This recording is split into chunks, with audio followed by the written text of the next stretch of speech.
বন্ধুরা, আবার হাজির হয়ে গেছি দুপুরবেলায়। দুপুরের খাওয়া দাওয়ার মেনু নিয়ে তোমাদের সাথে দেখা করতে, গল্প করতে আবার একটিবার নতুন করে। আর মেনু দেখাবো। তবে হ্যাঁ, ঠান্ডাটা মনে হচ্ছে একটু কমলো, তবে একটু বাঁচা গেল।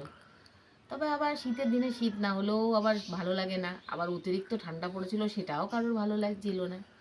তার মানে অতিরিক্ত কোনো কিছুই ভালো না, ঠান্ডাও ভালো না, গরমও ভালো না, সব কিছুই মানে একটা লিমিট হলে ভালো। তবে হ্যাঁ, আমাদের ইচ্ছা মতো তো আর হবে না, এটা প্রকৃতির নিয়ম, প্রকৃতি অনুযায়ী চলবে, নিয়ম অনুসারেই। তার যেমন প্রকৃতির খেলা, তো সেটা আমাদের মেনে নিতেই হবে সবাইকে। আর চলো তাহলে দেরি না করে ঝটপট মেনু দেখিয়ে দিই। আর ওর বাবা এখনও এই ডিউটি থেকে আসলো, আজকে স্যাটারডে বলে লেট হয়, তাই ও একটুখানি আসছে, বলছে তোমরা বাড়তে থাকো, আমি আসছি, ভিডিওটা তো করো। তা এই যে হাঁড়িতে আছে গরম গরম ভাত।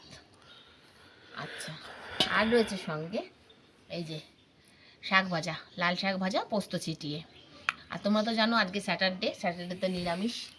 আর সঙ্গে রয়েছে এই যে, এটা হলো তোমার বিউলির ডাল।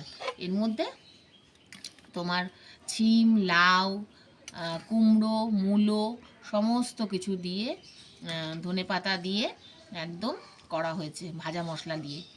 আদা সোমবারে, জিরে আদা তেজপাতা সোমবারে এটা করা হয়েছে। গরম গরম, এই দেখো আজকে খুব লেটে রান্না করেছি, আজকে লেট হয়ে গেছে আমার। আর একদম গরম গরম। আর সঙ্গে রয়েছে বেগুনি, এই যে বেগুনি আর ফুলকপির পকোড়া। এই যে বেশি করিনি, অল্পই করেছি, এখন দুপুরে অল্পই খাবে, আবার খেলে সন্ধ্যেবেলা আবার ভেজে দেবো। আর রয়েছে এই যে বাঁধাকপির ঘন্ট, তো এখানে ধনে পাতাও দিয়েছি, ঘি গরম মশলাও দিয়েছি, আলু দিয়ে মটরশুঁটি দিয়ে বাঁধাকপি। অনেকদিন বাঁধাকপি খাই না, তাই ভাবলাম আজকে একটু বাঁধাকপি করি। আর আজকে ভুলিনি, এই যে আজকে আচার নিয়ে বসেছি, একদম তারাপীঠ থেকে আনা আচার। আর কালকে রাতে আমরা সব পিকনিক খেয়েছি, তা আজকে তো আমাদের নিরামিষ, তাও খেতে তো হবেই, খাওয়া তো হবেই। তা এই হলো আজকে দুপুরের মেনু। তাড়াতাড়ি ঝটপট ভাত বেড়ে নেবো, খেয়েও নেবো, কারণ অনেক বেলা হয়ে গেছে। বাবাও আসছে, ভাতটা বেড়ে ফেলি। তাহলে আর বেশি কথা বাড়াবো না, কথা হবে আবার পরে, গল্প তোমাদের সাথে এরকম চলতেই থাকবে। তাহলে টাটা বন্ধুরা, আসি।